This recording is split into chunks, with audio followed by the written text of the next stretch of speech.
ISIS has done has created a narrative that there is unrelenting hostility between Islam and the West, between Islam and Christianity. And what we're now seeing are some folks, isolated, depressed, otherwise lacking meaning in their lives, grabbing onto that narrative and using that ISIS narrative of unrelenting hostility between Islam and the West to explain their own situation and perhaps to motivate their own actions. General Michael Hayden appearing on this program earlier this month discussing ISIS and its successful anti-Western social media campaign. This as lone wolf or lone rat attacks increase at an alarming rate. Let's bring in two gentlemen who know quite a bit about the subject. Joining us now, director and founder of the Stability Institute, Scott Mann, a retired lieutenant colonel who served with the Green Berets. He Skypes in from Tampa. And meantime, from Newsmax, New York, an expert on radicalization, Dan Prosser. Dan is also the author of the book 13ers. Dan, you compare ISIS to a business, say that ISIS builds a value system such as an ideal workplace. Could you elaborate on that? Yeah, it's really quite interesting because here's a guy who looks like he's from the 7th century, yet he's using the same kind of thinking, the same kind of technology that big businesses are using to build their businesses. And you know, I've been studying this for quite some time. I've been studying businesses that succeed and businesses that fail.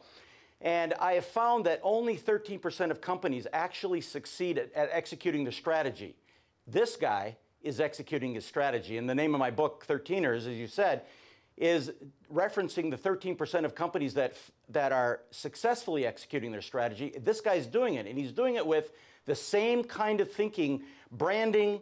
He's got a big vision. He's got a mission.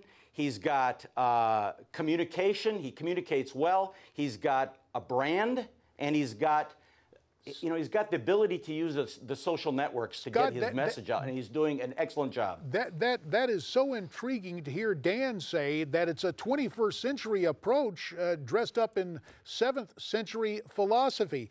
Now, the whole notion, Scott, that ISIS has created a vision for something greater and millennials want to be part of that vision, what do we do to combat it?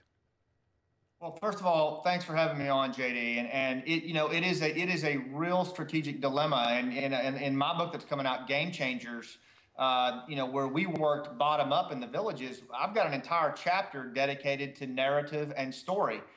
So it's really interesting to hear Dan talk about it, to hear General Hayden talk about it. Frankly, I'm encouraged to hear us even talking about it because for the first 13 years of this war, JD, no one wanted to talk about narrative or story. But this is how these guys are mobilizing disenfranchised, marginalized people to take up arms and do unspeakable things. It's the same thing Goebbels did with the Nazis. They paint a picture, a vision, and people live into it. And we're not even acknowledging their strategic narrative. We don't even really know what it is. So the fact that Dan and others are starting to illuminate it, I think is actually a good thing. Well, as you both have written about this and both want to see this shut down, Dan, the obvious next question is, can we shut ISIS down, and how do you envision us doing that? Well, what it's going to take is a radical disruption to the current thinking that we have in the bureaucracy of the government of the United States.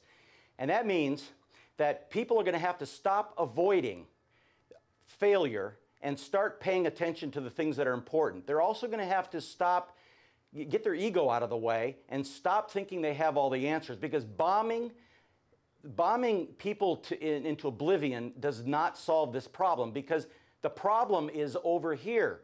He's recruiting people out of our communities, people who are disenfranchised, people who feel isolated.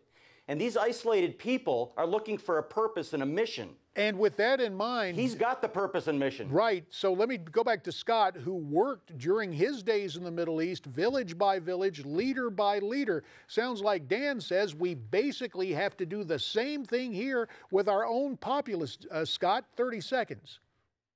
Yeah, absolutely. I mean, what we've got to do, the book, hey, again, the name of my book is Game Changers. We've got to think and act here.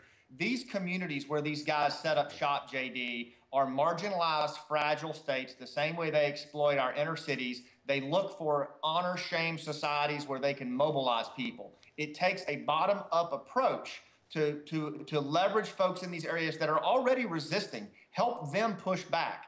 That's where we've got to start with this thing. It's what we did in the villages of Afghanistan late in the war. It works. The Green Berets did it with the Montagnards. We've got to wake up to change, because what we're doing now is the definition of insanity.